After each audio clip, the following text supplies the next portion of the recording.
Chapter 6. The Sacred Task. Embodying purpose, frequency, and the inhabited soul. We are each a song the earth is singing. Our task is to remember the melody. Ojibwe saying. We speak often of ascension, but rarely of descent. Of spirit rising, but not of spirit arriving. But the true miracle is not that the soul visits the body. It's that it stays. We think of awakening as transcendence. But real transformation is integration. The soul rooted in tissue, the divine seated in form, the sacred walking in mud and breath. In a world that exalts escape, through mind, religion, technology, addiction, the greatest rebellion is to fully inhabit yourself. This is the path of spirit-body integration. The soul has wandered through stars and selves, glimpsed eternity behind the eyes, and remembered its shape through elements and archetypes. But what now? The vision was never just for insight. It was for embodiment. The fire within must burn through you. The water must flow as you. The air must speak with your voice. This is the moment the vision becomes task. The inner becomes action. The spirit becomes form. You did not come here to escape the world. You came here to become it, awakened. Purpose is often mistaken for a profession. But your task isn't necessarily your title. Your soul's purpose is not what you do, it's how you are.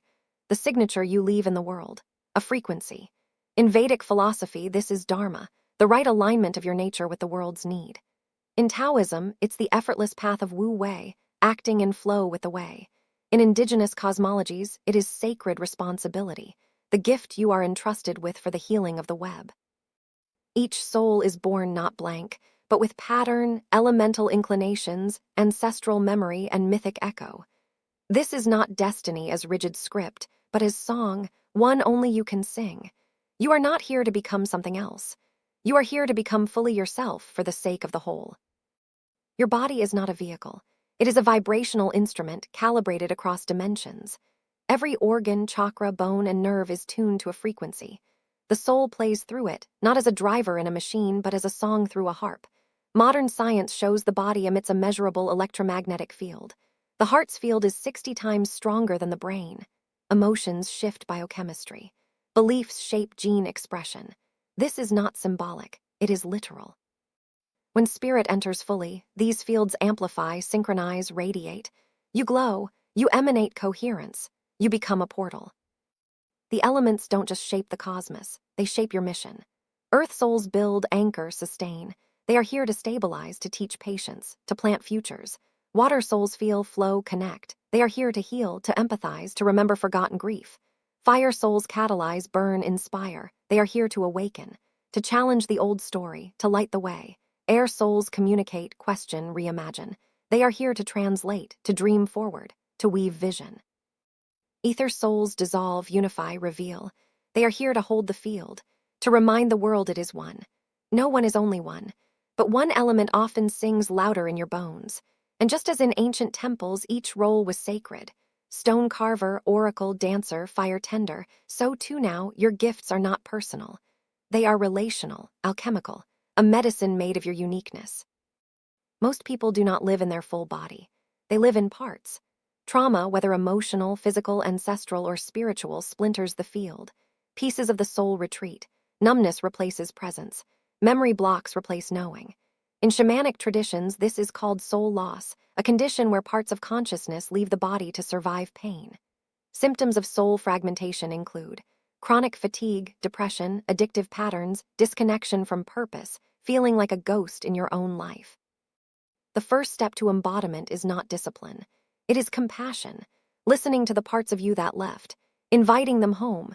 Spirit-body integration is not one act, it is a practice of presence. Breath. Conscious breath reattunes the nervous system and calls awareness back to now. Sound, voice, mantra, and vibration stimulate energy pathways and anchor soul into tissue. Touch. Loving physical contact reminds the body it is safe to receive spirit. Movement, dance, yoga, shaking, these awaken frozen energy and create space for presence. Ceremony. Declaring sacred intention to re-inhabit the self is a powerful energetic signal. Over time, the soul learns, it is safe to stay. This truth that we each hold a sacred role was not a metaphor in ancient cultures. It was embedded in the very layout of temples, cities, and rituals. In Egypt, Temple walls were carved with star calendars and soul instructions, blueprints not just for worship, but for becoming divine.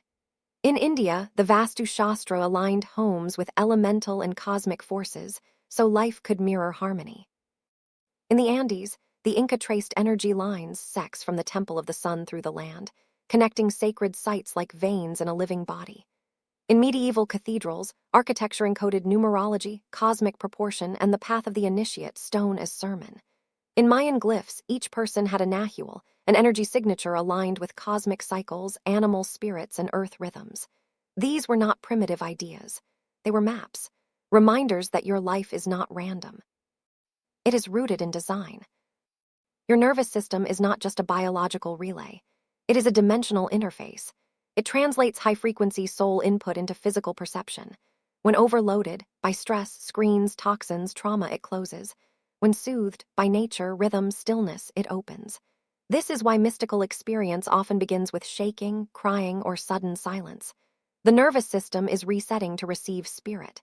To integrate fully, you must nourish this bridge, not through control, but through attunement. Modern science is beginning to echo this ancient knowing. When you live in alignment with your nature, your prefrontal cortex, planning, and limbic system emotion synchronize. Your heart rate variability increases, a sign of emotional resilience and clarity. You enter flow states more easily, moments of total presence, effortless action, and high creativity. Psychology calls this intrinsic motivation. Neuroscience calls it coherence. Mystics call it grace.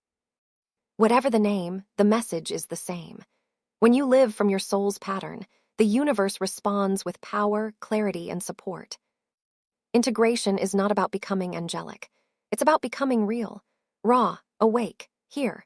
When soul lives in the body, you speak with clarity, you radiate calm, your presence heals, you attract synchronicity, and you feel guided from within. You become a lighthouse in the field, a human whose spirit has landed. This is the next phase of human evolution, not flight from the body, but sacralization of the body, not bypass, but embodiment. To walk in the world, as a fully inhabited soul, is the new holy act. Purpose isn't always shiny. Sometimes it begins with loss, or exile, or illness, or betrayal. That's because the soul's path is not a ladder, it's a spiral, a descent before the return. We live in an age that worships productivity, but purpose is not about doing more. It's about doing the right thing, the thing only you were made to bring.